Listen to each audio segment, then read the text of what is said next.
You may have heard of the metaphor of looking at an issue from all angles.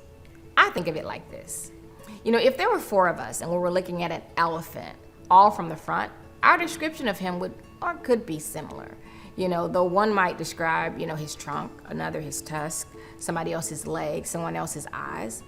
But for the most part, we would be describing the front of him, and we could all attest to the other's narrative because we have witnessed the same sight. Now, if the four of us were to spread out and I stood behind him, you stayed in front, and the other two on the sides of him, then our descriptions would change according to what we've seen and experienced. We would be describing different parts of the same elephant. Now, I have to be careful not to discredit my neighbor's description because they had not seen the creature from my vantage point.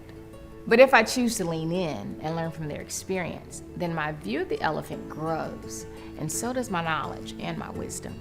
The same is true when we speak of cultural diversity. It's okay that we're not all the same. We may have different views and experiences in the same place. I think we should welcome the stories of others, because if I've only seen goodness from the angle of my view, then I can give you hope that good still exists, and I can help you attain it too. And if you've experienced danger from the same, then I can learn what to avoid or help fix what's broken. Even if I feel powerless and I can do nothing, I can listen and I can love. But it starts with us as believers in Christ saying, come, let's sit at the same table. Let's share our stories and our lives without hate, without animosity or prejudgment. See, I love how Paul says it in Ephesians chapter 4, verses 2 and 3.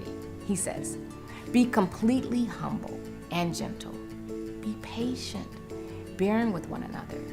Make every effort to keep the unity of the Spirit through the bond of peace.